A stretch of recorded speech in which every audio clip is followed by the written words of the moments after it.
Warm greetings, everyone. Welcome to today's session of Monday Munching and Musing with Women for Water. This session is conducted with the support of Water Resource Council of the Women Indian Chamber of Commerce and Industry in collaboration with W4W Foundation and media partner Counterview. My name is Anubhuti Shekhar and I am the National Youth Representative Community of Wiki Water Resource Council.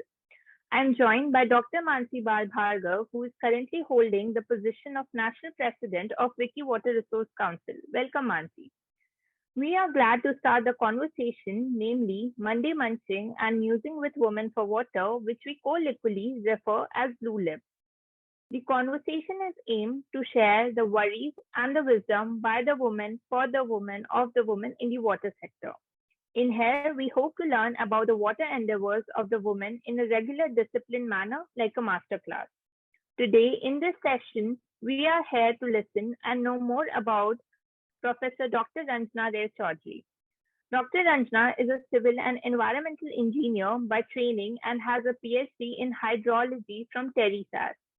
She has over 27 years of experience in industry and academics. She has worked on infrastructure projects involving feasibility studies, design, evaluation and tender preparation for water treatment plants, wastewater treatment plants, engineered landfills, stormwater drainage plants, environmental management system, and hill development projects. As a faculty member at TERI SAS, she teaches courses in hydrology, irrigation, water management, integrated watershed and river basin management, and urban water and wastewater. Her areas of interest include water resource planning, urban water system, extreme events, watershed hydrology, sustainable cities, and analysis of hydrologic systems, including prediction. We are so happy to have you, Dr. Ranjana, today. I would like to start today's conversation by asking you the question of how did you step into the water sector and how are you currently engaged in the water sector other than the teaching part, if you are? Yeah, so thank you so much, Anubhuti, and thank you, Mansi, for inviting me to this session. It's wonderful to interact on a session like in a session like this. I have been following, I have been a part, and I often participate whenever I get time. So choosing the water sector was a natural decision for me, if you will ask, if you would, if I can say so. So I did my engineering in civil engineering, then went on to do my master's in environmental engineering. But when I stepped into this field, I realized that it is all about design of pipelines, yes, design of water treatment plants and wastewater treatment plants. So sure. So over a period of time, I started taking more and more interest in the water projects and small decentralized water projects. Even before the decentralized water projects became a thing for the future, I would always be interested in doing the smaller ones for the peri-urban regions or for the rural setting and see, how they can be provided clean water or how their ponds and lakes can be kept clean. That is something, I don't know why, but it did interest me a lot. And these nature-based solutions also, which are related. So simple solutions which can keep the water clean, providing the adequate drainage system, seeing to it that the pond is not stagnating. So those are simple solutions which attracted me a lot and kept me very grounded, is what I would say. I knew that water was becoming more and more a challenging sector. In my college days, 30 years back, we could have tap water. We used to all have drinking water from the taps in the college. But then time started changing so much. We realized that water quality is a very big issue. For the women, it is a very big issue because if there is poor quality water, then the children don't, they have these waterborne diseases. So my interest kept growing in the sector.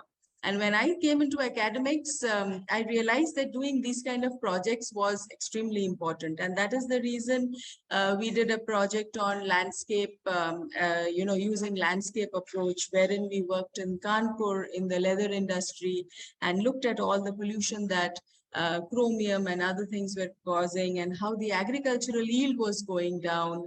So, and that has been my motto all the time, just to see, if I'm doing a certain project, how much is it benefiting? If, for example, even now that we are working in Gurgaon, we have worked extensively in Gurgaon, but these areas, we really try and have that connect with the people, whether it is through the local administration or the local village. This is something which has kept my interest, and my interest is also growing over the years, because the challenges don't seem to be decreasing, they're only increasing. So very happy to be in this sector is what I would like to say. Right.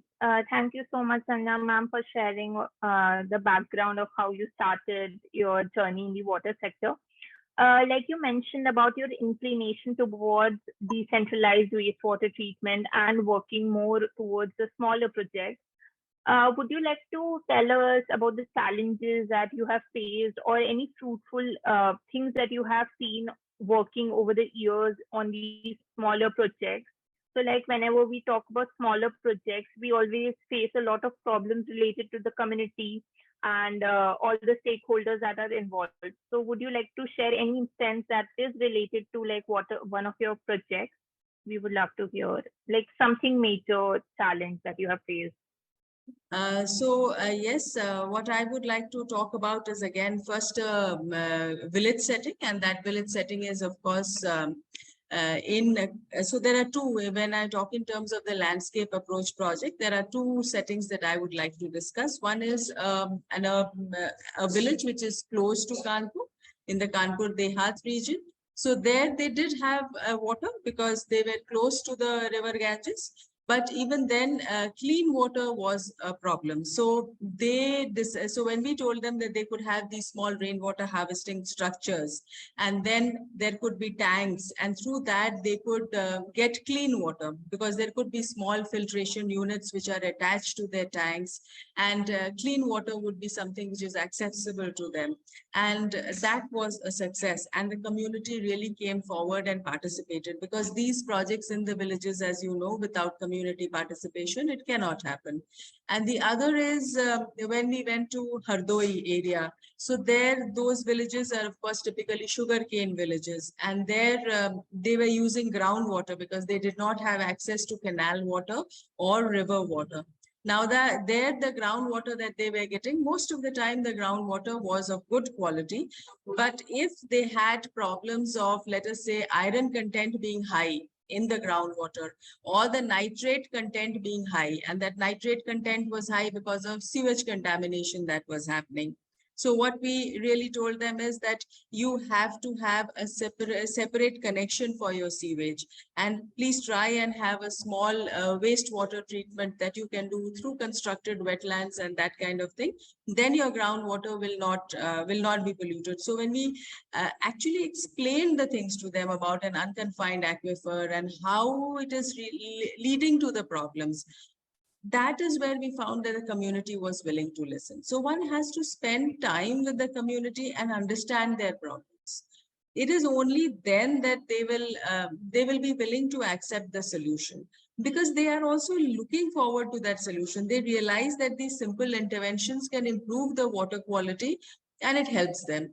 But again, that project got over and we never went back to that village. So that continuity is something that I would say is a challenge.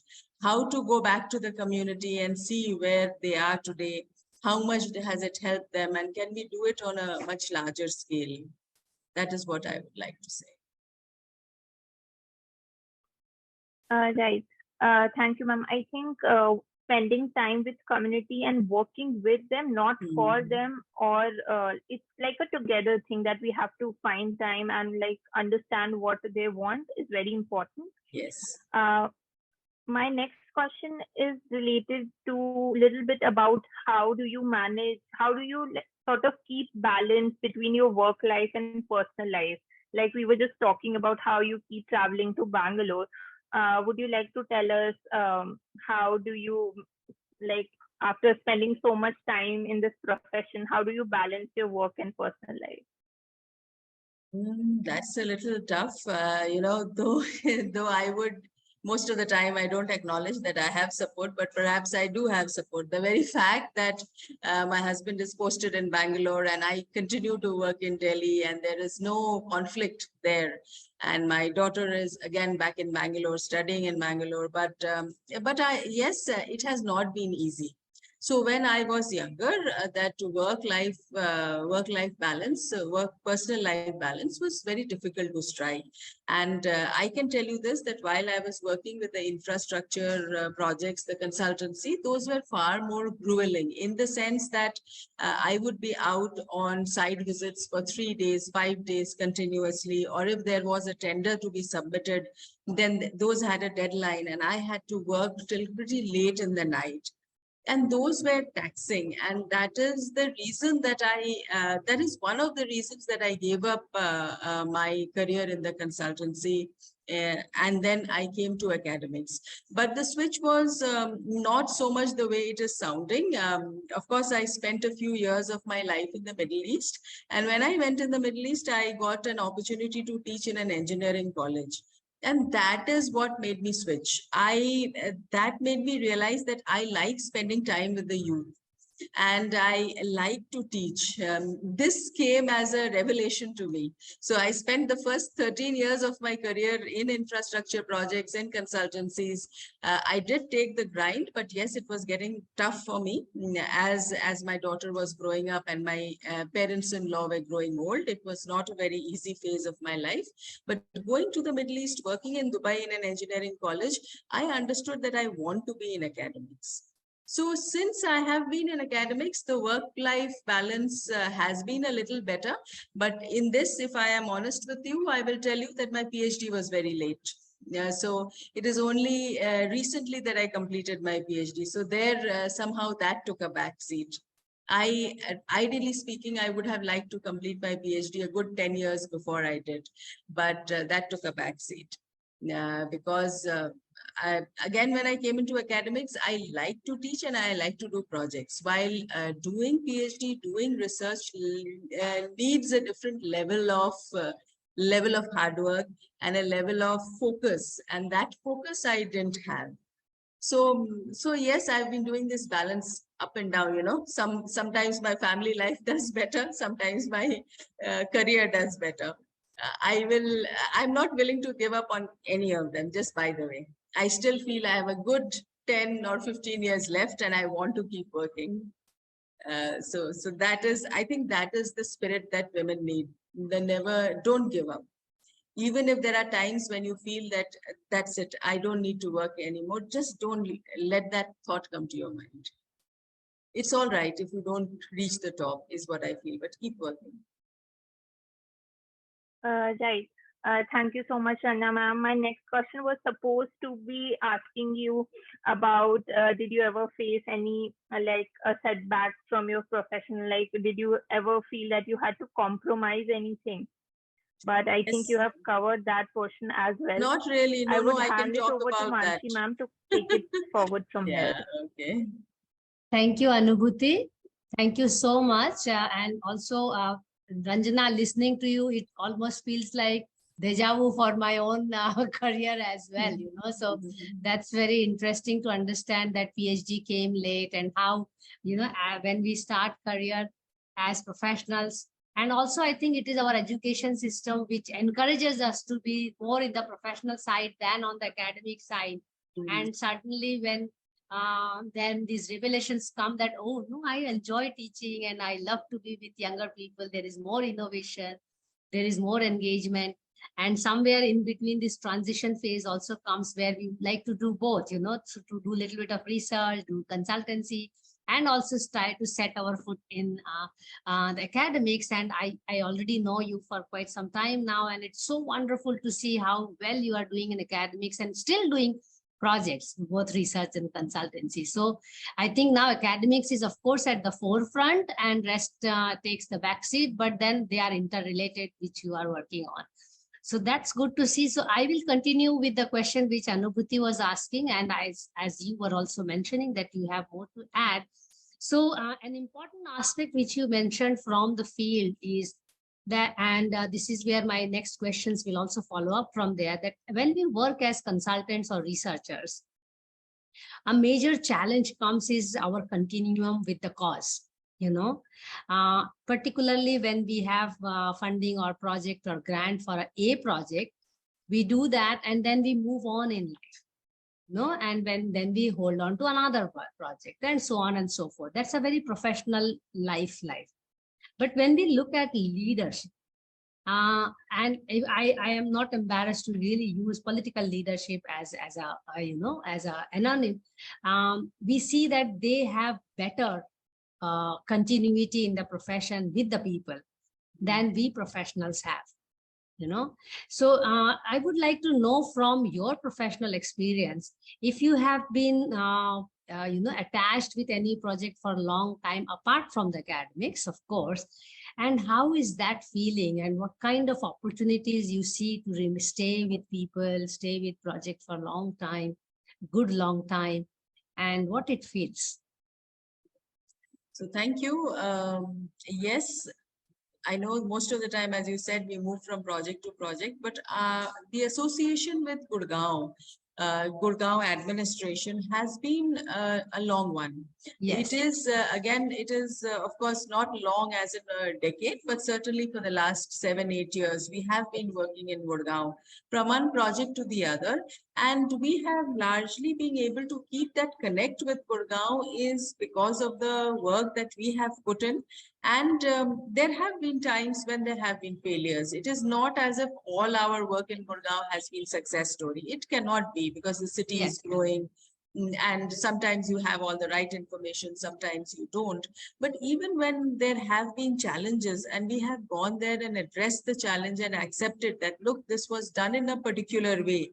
But at that time, it felt the right way to do it. But when we have come back and revisited, we realized that there were certain other aspects we didn't look at. So traditionally, it's a place where there's a lot of those hills, the Aravalis, and the certain channels have been blocked and we didn't look at them. Then when we went back later, we realized that even those channels now are giving the storm water. So that's an additional quantity which needed to be taken, and we needed to have additional retention structures. So when we have accepted that more needs to be done, and we are not afraid of doing that more, with or without the funding, because somehow we felt very good about working in Gurgaon.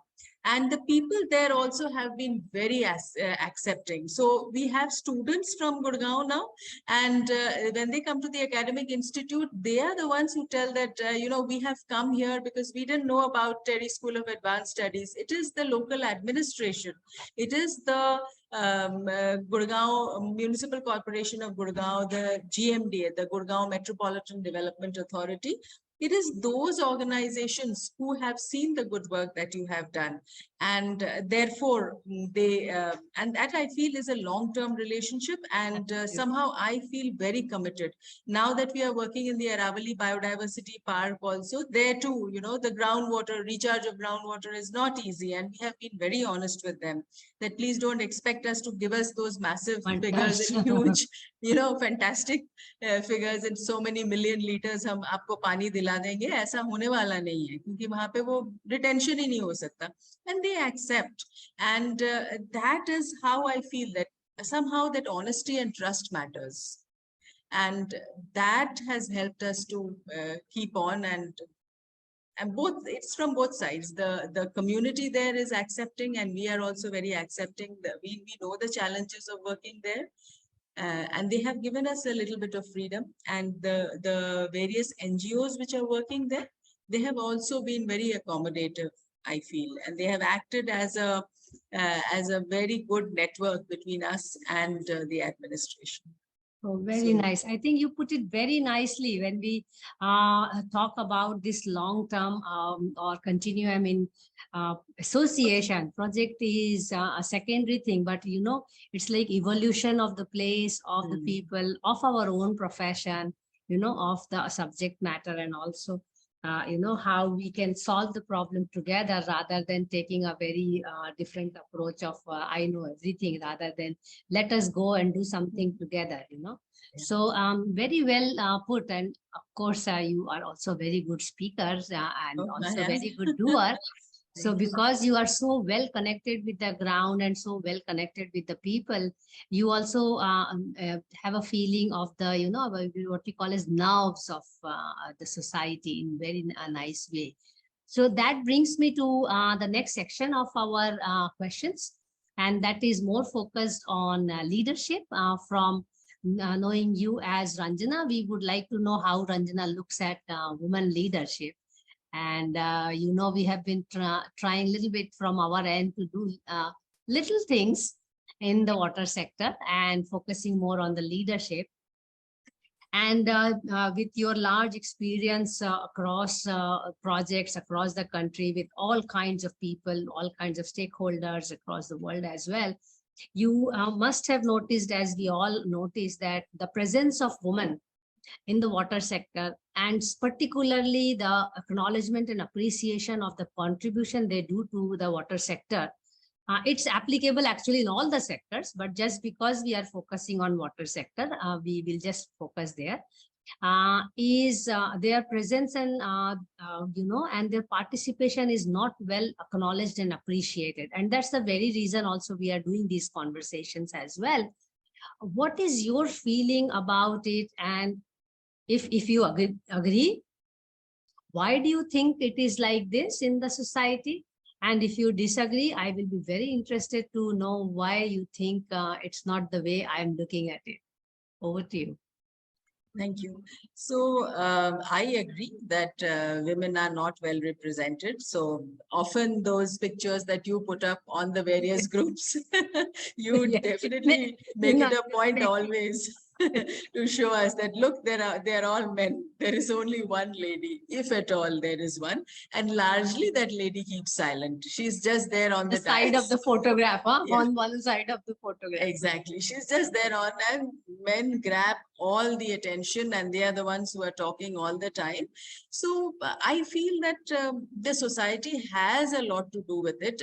Initially also, if you're asking me, even from when I was a young professional, I would largely not talk at all. I would keep quiet, do my work. And those days I used to be convinced that I don't know so much. Therefore, how can I speak? These men who are speaking, they have vast experience, so they know a lot more than me.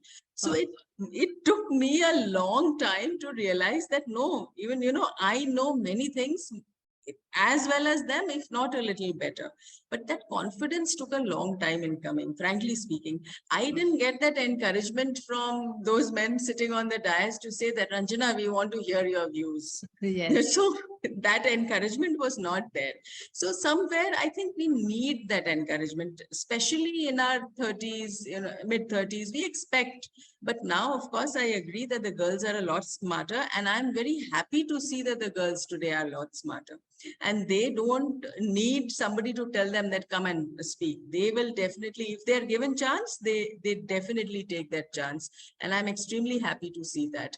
But somewhere I feel that because so many women over a period of time have been told that you're not so good, you cannot go. For example, for my case, I can tell you, because I'm a civil engineer with a master's in environmental engineering, people would tell me, don't go to site. The site is very unsafe. You shouldn't be going there. So, but I still would go, especially the landslides. And believe me, even during my early days, I went to the Ghazipur landfill way back in 97, 98. And those days, girls would not go to the Ghazipur landfill because even today it is a site which has many criminals. But I said, no, I want to. Yeah. Go ahead. Has it grown higher than Himalayas, or it is still lower than Himalaya? Yeah, anybody new to Delhi will think it is a mountain. It is a solid mountain. So, but I said, no, I must go and check out that place. And those little things have given me the confidence. Yes. And like today, when I say that, let us not pour concrete where concrete is not required. Let us go for nature-based solutions. Again, going back to Gurgaon, saying that, concrete is not going to do the job of the drain. The nature-based solution, the natural solutions, their carrying capacity of water is much more, especially when there is an extreme event like the heavy Right rainfalls now that we are we are having. seeing. Yes. Yeah. So in heavy rainfalls, the drains are bound to overflow because they have a certain fixed volume, certain carrying capacity, and they're not designed to handle extreme events. Therefore, the nature-based solutions actually work much better. It is not just because it is an environmental, and more environmental friendly solution. It is the only solution to look at extreme events. So these are things that I am able to say with much more confidence now than I could, Sit on the earlier. panel and even say more.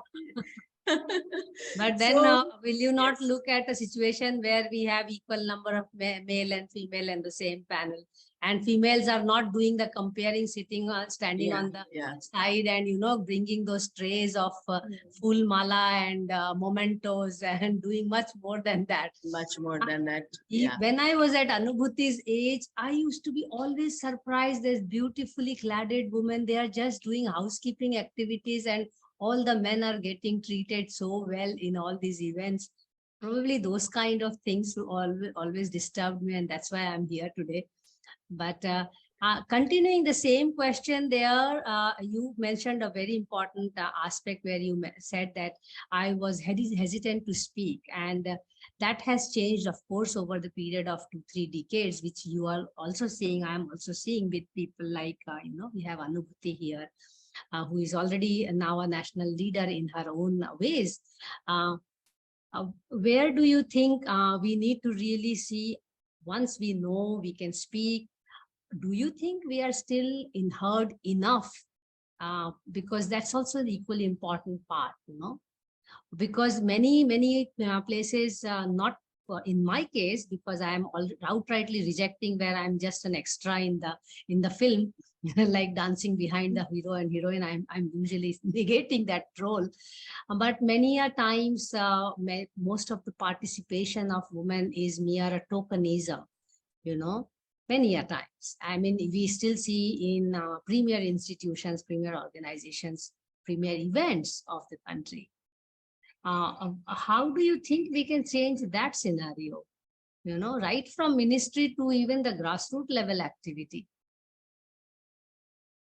That we have to change, and in the sense that leadership as a quality, many times, in our universities also, leadership as a quality is not taught. It is not a part of the syllabus, but Yes. giving girls more opportunity. So I can tell you, in an academic institute like TERI School of Advanced Studies, we definitely give equal opportunities to the girls, if Yes. not more opportunity to the girls, because that is the stage where they can make mistakes, and they should know that it is all right to make mistakes. So Yes. I feel, to become a good leader for a girl, it is very important to let that girl know that it is all right to make mistakes. We are there to correct those mistakes for you, but please go ahead and make that mistake. I think we'll have to do this more and more to ensure that there are more girls who are willing to take up the leadership positions. Many times, because of the kind of criticism that girls face, because they are taught right from childhood that they have to be perfect in everything that they do, that mindset needs to change. And definitely we will have more women leaders, because when they work at the community level, I have seen girls working very well. They communicate with the leaders, they communicate with the people very well. And, and their heart comes out.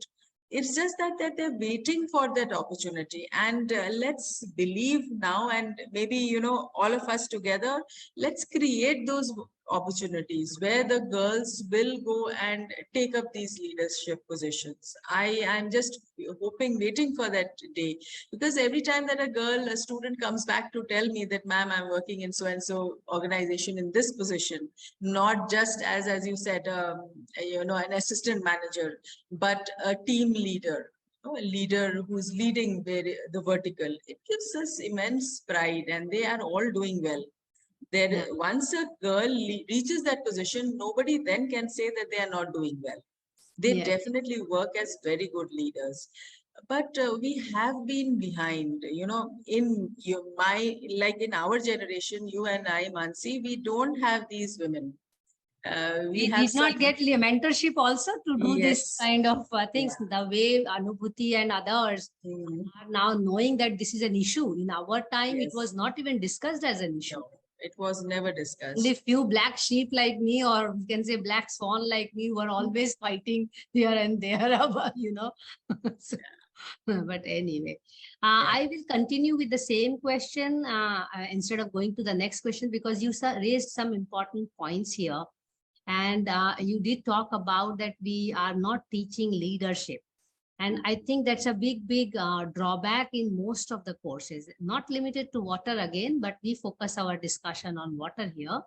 Within water governance as well, leadership is important, and especially when we look at grassroots, because you have worked extensively, I have had some experience at grassroots level. More and more leaders are women leaders. They are taking major decisions, because at the end of the day, women is actually more in control of water management at the house level, at the neighborhood level or village level and all. And we see many grassroots women leaders. But when we talk about professional leaders, like I'm considering our clan, who can really take the global platform also if required, or as you are using the word, getting opportunity. And we are going to talk about that as well, how to get opportunity. But then when we talk about professional women, I feel there is an extra layer of challenge, because we are still open in our heart and head to accept a grassroots woman leader. But a professional woman leader, either the woman is taking a step back, or the male dominated society is still not open enough to accommodate women leadership. What is your take on that? So frankly speaking, yes, the field, if I take the field of water resources engineering, let me be, or environmental engineering. Yes. It is still not, in my times, it was not accepted at all. Even today, it is not accepted, right? A woman, a lady who has the qualification of having an MTech in water resources engineering or in environmental engineering, these because they are very mathematical, if I may say that, very mathematical, needs a lot of physics, needs a lot of maths in it. And these are traditionally subjects where one has thought that girls will not do well. So this has been at the crux. So I would always go back to that point wherein we have to tell girls at the age of 14, 15, that it's not as if you cannot do maths and physics. And when you do maths and physics, you don't have to do a BSc mathematics honors and a BSc physics honors. You can do much beyond that. You can crack these hardcore engineering subjects. And again, girls are taught to take up IT these days, because IT is supposed to be a soft engineering skill. Table desk jobs. Yeah, it's a desk job. Because water resources engineering, environmental engineering is not a desk job, one has to speak to contractors. One has to put certain quantities in the bill of quantities, as one would say, and say this is the quantity of sand required, this is the quantity of steel, and stick to that. And there is a method in the madness, as one would say, and these are dirty, huh? Yes. It is a very dirty field. So I have been told by my seniors, even the consultancy organization, that it's not that you're just dealing with wastewater or you are dealing with solid waste. It is not just that waste. The field itself is very dirty. Waste. So be prepared for that dirt. It doesn't matter what your calculations say, your design can be perfect, yet that job may not come to you because there are so many other things which are at play. So when one discusses these kinds of things, then women are actively discouraged from coming into this field. So this is where I feel, but that is not to say that girls are not coming. I have had the opportunity to meet a few uh, girls in Delhi IIT who are currently doing PhD from the civil engineering department and in water, in geothermal energy. So they are taking up the challenge, but they are still very few. Very few, that's the thing. Very few, because nobody likes to be told that you are in the wrong field. And even today, girls who are studying in the IITs or in my own college, Delhi, DTU now, girls are told that you're in the wrong field. It is better that you switch. You can do much better by switching to another field. If nothing, do an MBA. So they are actively given that kind of advice, not to stick to this field. And that is something we'll have to change. So that, I mean, I'm actually deviating a little bit from all these questions because I'm really enjoying this conversation with you. But then when these kind of push are done to the girls, which we have also faced in our time, I recall from my own life as well. Let us talk a little bit more about patriarchy here, which has not come into the discussion, and also focus a little bit on men. Have we taught enough to the men when we talk about bringing more women in the forefront of profession? We are still struggling to get more women professionals. So you can imagine how far we are to really even talk about women leadership, who are highly qualified leaders. I'm not talking about leaders who just come after doing some Bollywood and they become leaders. You know, we barely get engineers, we barely get doctors, we barely get architects, planners, civil engineers to become mechanical engineers, to become leaders. Leaders means literally political leadership, taking decisions, or becoming, you know, head of some major think tanks and becoming head of Niti Aayog. Why not? I wrote an article last year. We have not yet had the chief of Niti Aayog as woman. Why not? RBI for that matter, Supreme Court for that matter, all other fields anyway. So what do you think we should really do with men where they have more acceptance and for accommodating women, fellow professionals, first of all, and then leadership comes? Because for a male to reach certain level of heading the organization or leading the organization or leading even the city or state or country, the path is comparatively much smaller than a path a woman will have to chart for that. So what what can be taught to the men, or what should we do with the men? So again, you know, it is not as if I haven't had a single man who has helped. Of so course. even in but the, if we talk about pattern and majority. Yeah, paternal majority, yes. But my mentor, especially in the infrastructure consultancy, whatever I have learned, you know, simple things like don't just look at the water, look at the soil.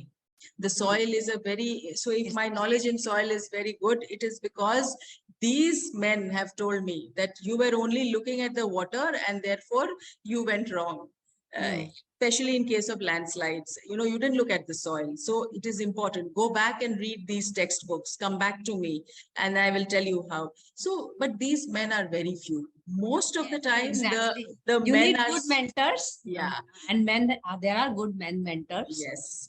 So we need to look for those good men mentors who are not very traditional patriarchs. Of course, their lives experiences have taught them to listen to women. So that at the end of the day, they have acknowledged that, just by the way, that, you know, it is women in our lives who taught us to listen. And that's how we have become much also that's the case, by the way. It's only outside in the profession, the whole dynamics changes. Yes. So we need those good men. Is what I would say. So first of all, we must have a very strong network amongst us women, wherein we are freely willing to, you know, give mentorship at your and my age. I would be willing to, you know, give that mentorship, and it could be at a global level. We could look at different continents.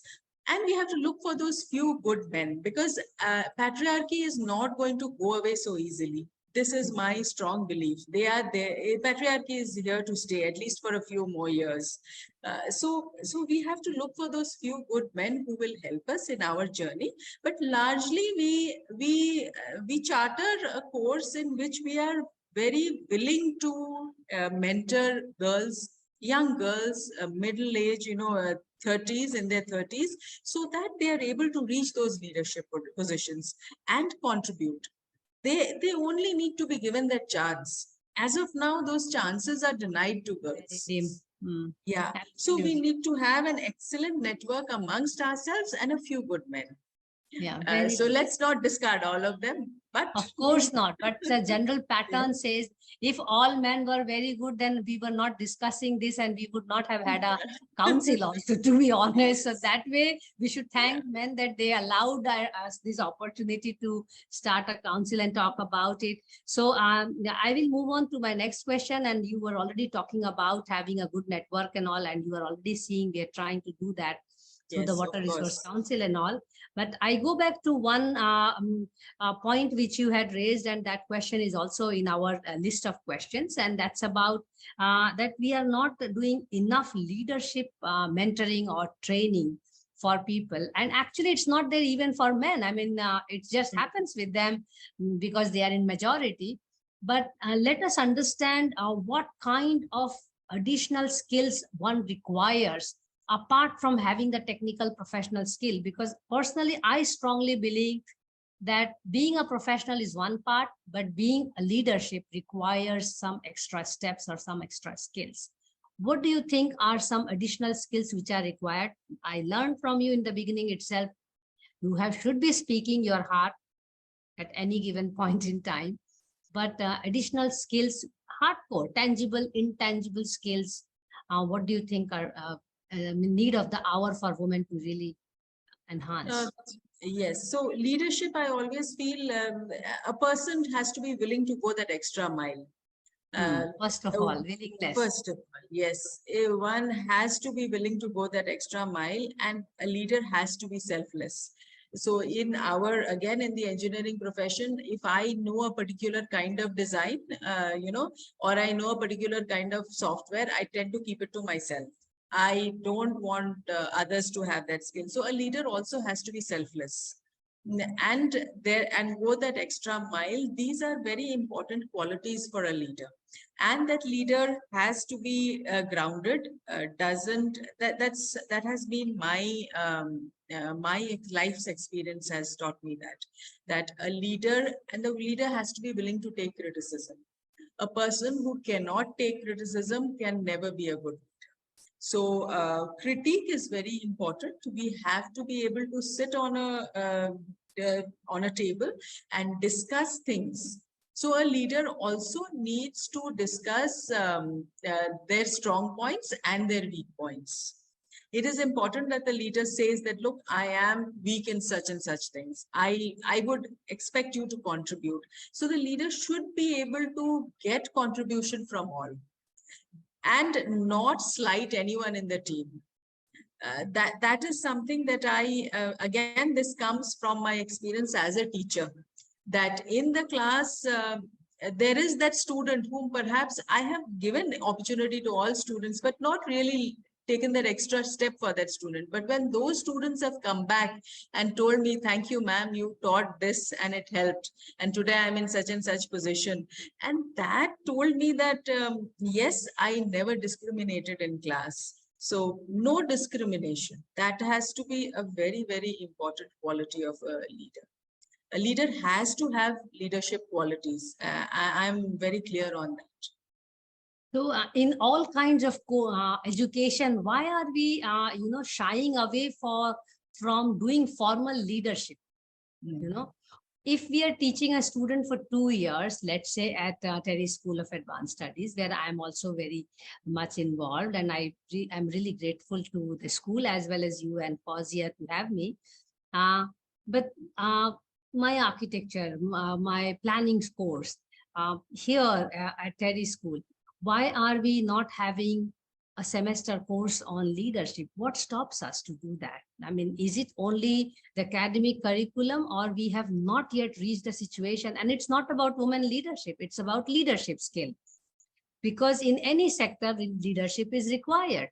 So, I mean, if we have that, as a course, we are giving a formal training, and then out of the 40 students, you never know who really picks it up as a mainstream profession. Because unfortunately in our country, leadership, whether it is an organizational leadership, whether it is a political leadership, either it happens by accident or it happens by manipulation, literally doing politics.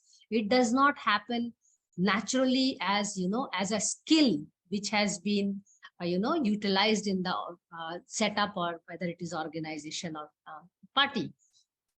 What can be the reason that we are shying away from including it in our curriculums? 5 years, 4 years, 2 years, 1 year curriculums. So what I think is, in the past, leadership has not been recognized as as something that has to be taught. Yes. We have always been taught to be good students, and therefore you become a good worker. Yeah, you have to be a good professional. That's a British, the colonial education, huh? Yes. So you have to be a good professional. A good professional need not be a leader. You should be a good worker. I think it comes. You solved all my queries on this, huh? So we are breeding good professionals, but we still have to produce leaders, huh? Yes, we have to produce leaders, and it is time that because we can't go into a crisis situation and then look for a leader. That leader itself is then already challenged there. Yes, the leader is definitely challenged. And I also feel that leadership should not be an independent institute of leadership, but why not leadership in architecture? Why not in water? Why not in design? It should be in every field, for that matter. Yes, it has to be in every field, and the need for a leader is so important, because from the time when you have done architecture planning, from the time that we have studied, things have changed so much. Yes. Yeah? And there are topics, subjects which we were never taught, but we learned on the way, right? We learned but it took more time. Exactly, it took more time. So these we have to fight our way. I feel, even in academic what we call as council, wherein new subjects are introduced, new courses are introduced. Then maybe we'll have to start tabling these, that we must have a course on leadership. Like we say, there has to be a course on systems thinking. Yes. Right? We are talking in terms of those kinds of things. Why not have a course on systems thinking? Then why not have a course on leadership? Wonderful. So let us start thinking about it, and even table it out in a few universities through our women leadership network which we have. And that brings me to the question on network.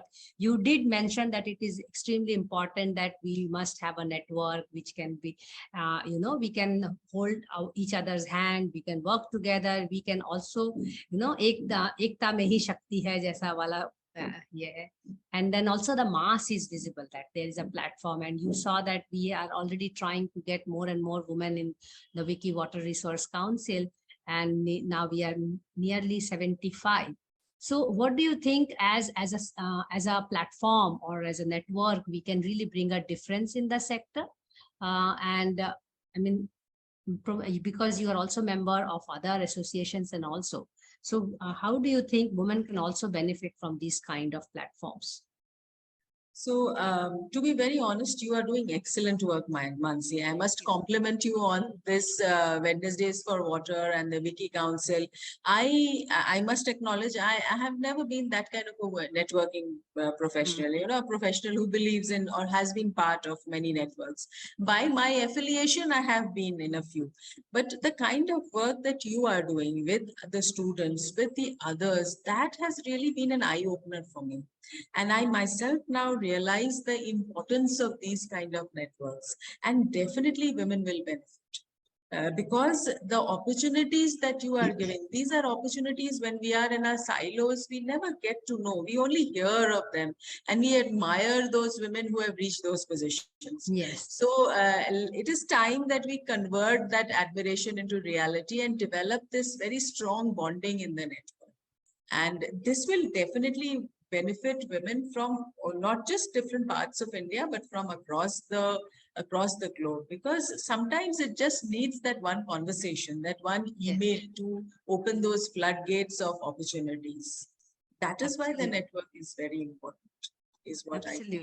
And maybe some things even I will not be able to tell you right now what are the opportunities, but I know that these networks will bring those opportunities, and many can be benefited from these opportunities. So, for example, if I take Anubhuti's example, I'm so happy seeing her here. I am sure that, she will have some ideas where she will do something else. Yes. of course, yes.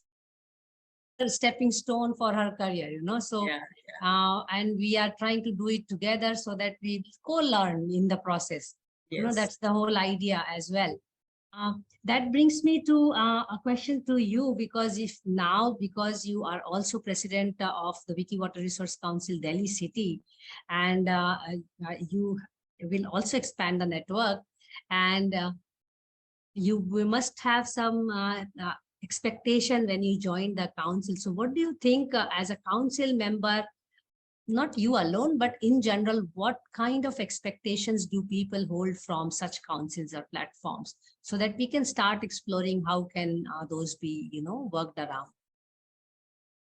Because it will be by us, for the people, by the people, of the people. So it has to be within us also.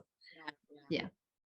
So I think we could particularly work on a few themes and have these discussions, offline discussion, maybe some kind of a one-day workshop kind of thing, wherein we all come together, and each one of us in this water sector, and even otherwise, we have a different specialization, so how do we interact, and how can we develop that common pool of resources?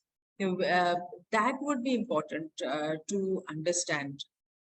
That's what I feel, that we need to have at least those meetings wherein we discuss an idea and see how to take it forward. Okay, interesting. So which means that we need to really do more interactive in those sense, and also understand what are our needs and how can we bring those needs together. We are already thinking of doing a little bit of these capacity, programs where we can talk about leadership skills. Like you had sent students to our regional workshop in Gurgaon, where we were talking about writing skills, public speaking skills, because these are important skills which people would like to have. And maybe if not going outside to learn it anywhere, we can do it within ourselves and, stand for each other. Also to everyone has some skill, and we can teach each other and, help each other to learn those skills. That brings me to this section's last question. As the Water Resource Council member, how do you think you would like to contribute? What are the areas where you would like to contribute to doing things in the council, and what kind of things you will require from us to make that happen?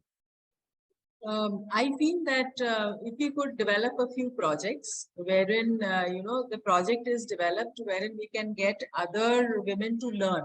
So you and I, for example, we have a lot of experience in doing a number of projects, while the younger council members don't.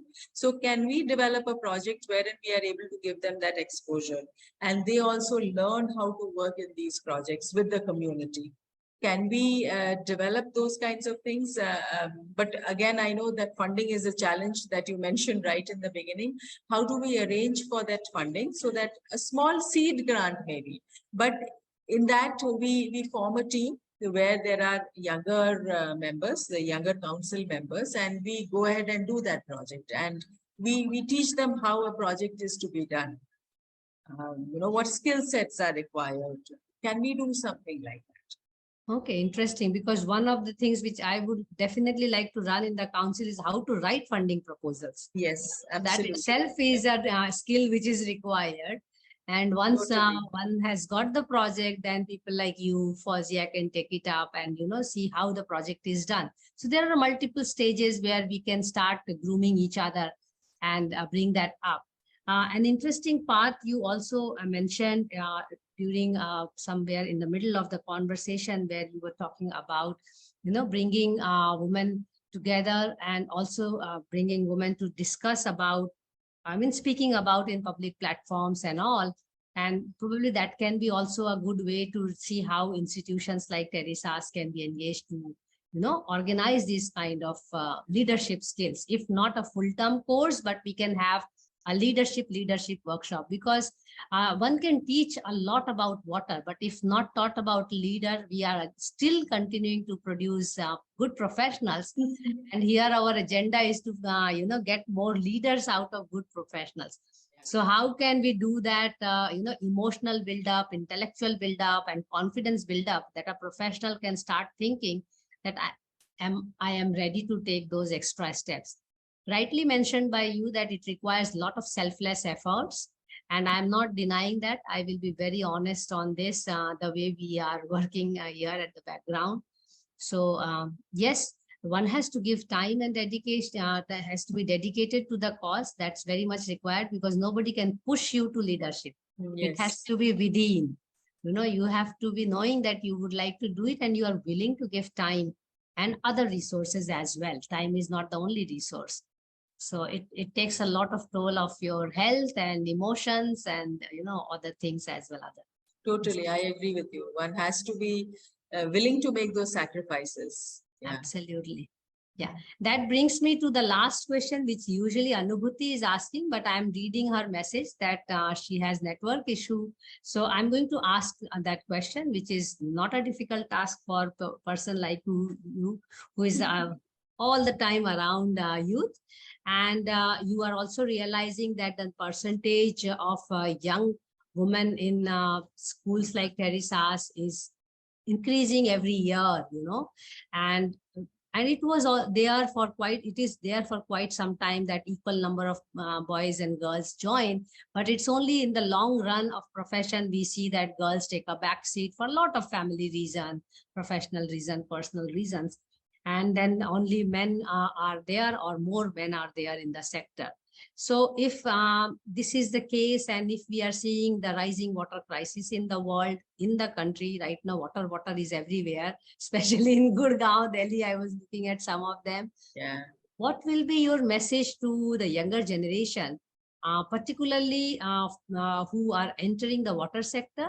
And it's for all genders, so no biases on that, but the need for people joining the water sector. And the second message, particularly how to engender water, so that there are more women, or how to basically even make, for that matter, how to make men learn that be ready for more water coming in the sector, women coming in the water sector. What will be your message? So, so the water sector needs more professionals. To be very honest, this business of this sector is not paying. There are many things, many questions of that kind. But soon we are. So when we have water, we have a lot of water, and we don't have. Otherwise, we don't have water. So water as a sector needs dedicated professionals, and this is again across girls, boys, men, women. It is a sector which needs professionals, because if we go wrong in understanding water and having these rainwater harvesting structures or water quality, it is going to lead to all kinds of problems, whether it is health, because climate change is a reality today. And Yes. Water needs more professionals who understand the sector in and out. And they have to be willing to work hard, and they are doing it for themselves, for the future, and for the planet as a whole. So it is a sector which comes with a lot of responsibility, and we need people in this sector. We need young people in this sector. You and Fawzia have been tremendous role models. Let me be very honest, in my compliments to you and to her. I am just an academician in that sense. But so we need to have leaders like you who have given so many extra hours to this cause. It is where we are seeing it there because of your hard work. And so people have to emulate and come forward, because the world needs it. if nothing else. And this has nothing to do with money, fame, that will all come. Once Yes. we have reached a certain position, it will come. Let nobody tell the youngsters that this is a place where there is no money. There is, yes, we take time. We have to basically then burst the myth also. Yes, we have to burst the myth as well. And for girls, I would like to say that, there is no sector which a girl cannot enter. All Yes. sectors are there for. If a man can become a good chef, then a lady can be a good water professional, and she can go to the field. She can go and face those challenges of landslides or of water scarcity. She has every right, and she is talented. She's equally talented. And the men also they will learn to have the women. They We will have to accept. keep doing our work. They will learn. Yes. They will learn to accept us as people who will work shoulder to shoulder with them. Yeah. Yeah. Interesting that we still believe that women have to be taught and men will learn by themselves. So that's a good Yeah. place where we can have a debate some other time, because I would Yes. love to have that debate, because I am a little bit pessimistic on this matter, that men are not learning enough at the pace women are learning, to be honest, all profession. Yeah. So probably for engendering water, we have to really design something more for both men and women in that case. But thank you so much for this candid conversation. I hope you enjoyed the conversation, and we really look forward to having more such conversations. Importantly, when we started our journey, we were short of role models, and the very effort which we are trying to do through these conversations are that from here on, there will be not many youngsters who will say that they do not see role models who are women, so that they don't really get this, I will say, they are not in a lack of confidence where they think that women cannot do it. And I think that way I feel quite content in doing these conversations, because now we do not have a situation where we say, where are the women in water? We can at least say, here are the women in water. That's the whole purpose, to do that. So thank you so much, Ranjana. May you remain an inspiration to all of us, and you continue doing what you are good at. And we are grateful to have learned about your water endeavors and many other aspects of life and leadership. May you also continue your water activities and keep us posted. And at least definitely a little bit more in our Wiki Water Resource Council. We look forward to having more women like Ranjana and many which we have had in the past, nearly 40 plus women from across the country who have spoken on our platforms. On the coming Mondays, to learn more about them, their work in the water sector, and we will continue doing the Monday Munching and Musing on every Monday at 5 p.m. IST. For regular updates, please follow our social media platforms, and please take care, and we see each other soon, next Monday probably. Thank you so much, Ranjana. Thank you. Thank you so much for inviting me. It was such a wonderful time that I had. Thank you. Thank a pleasure you. always to be a part. We also learned a lot. Huh? I asked you extra questions, by the way. Huh? Oh, okay. Thank you so much, Thank Ranjana you. ma'am, for joining us. Thank you. Thank you. Bye-bye. Have a Bye. great time. Bye.